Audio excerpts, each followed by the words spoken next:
Welcome to the May edition of the AJP-Heart and Circulatory Physiology video table of contents, or from the editor's desk.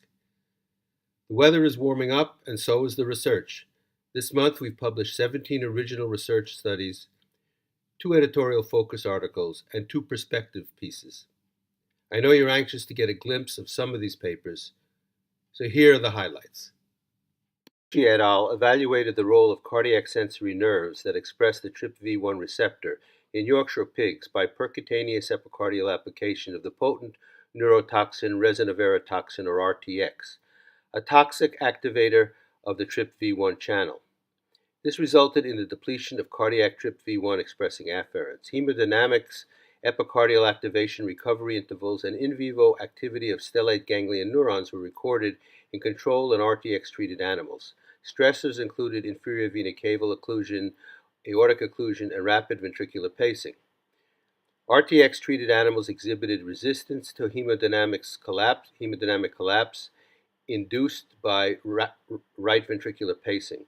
Activation recovery interval shortening during right ventricular pacing, a marker of cardiac sympathetic outflow, was greater in RTX-treated animals and exhibited significant delay in returning to baseline values after cessation of rapid ventricular pacing. The basal firing rate of stellate ganglion neurons and firing rates in response to rapid ventricular pacing were also greater in RTX animals. These data suggest that elimination of cardiac nociceptive afferents reorganizes the central peripheral nervous system interaction to enhance cardiac sympathetic outflow. Skowitz et al. Conducted a computational experimental investigation in cardiomyocytes isolated from samples of right atrial appendage of patients undergoing cardiac surgery to evaluate the impact of variability in action potentials and subcellular ionic densities on calcium transient dynamics. Results showed that variability in action potentials and ionic densities is large, even within an apparently homogeneous patient cohort, and translates into a 100% variation in ionic conductances. Experimentally calibrated population of models with wide variations in ionic densities yield action potentials overlapping with those obtained experimentally, and model calibration with action potential recordings restricts the variability in ionic densities affecting upstroke and resting potential. Finally, model populations constrained with experimental action potentials and ionic densities exhibit 3 calcium transient phenotypes. These findings advance our understanding of the impact of variability in human atrial electrophysiology. Tian and co-workers investigated NRF2 expression in the post-MI heart and the role of microRNA in regulating expression. 6 weeks post-MI, NRF2 protein was downregulated in the heart, resulting in a decrease of NRF2 targeted antioxidant enzymes, whereas paradoxically the transcription of NRF2 was increased, suggesting that translational inhibition of NRF2 may contribute to the dysregulation in chronic heart failure.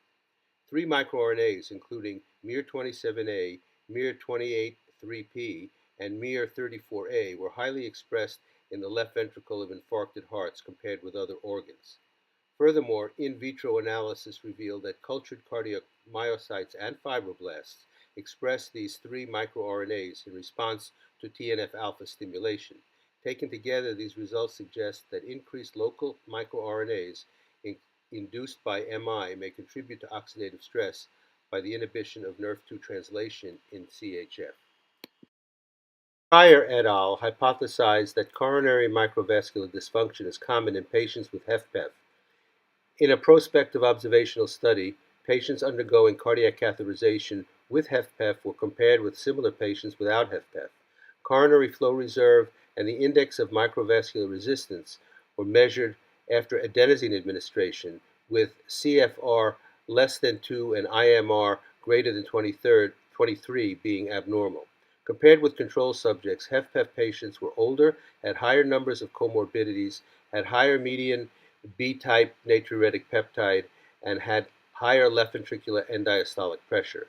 HFpEF patients had lower CFR and higher IMR than control subjects. Most, 71.4% of control subjects, had normal coronary physiology, whereas 36.7% of HFpEF patients had both abnormal CFR and IMR and another 36.7% had either abnormal CFR or IMR. Brooks et al. Determined the potential mechanisms responsible for protection against stress, depression-induced vasculopathy in female subjects.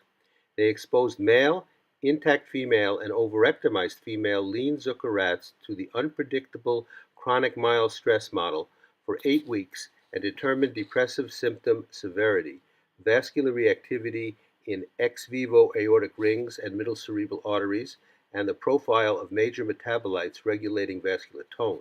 The severity of depressive symptoms was significantly greater in female rats than male or overectomized female rats.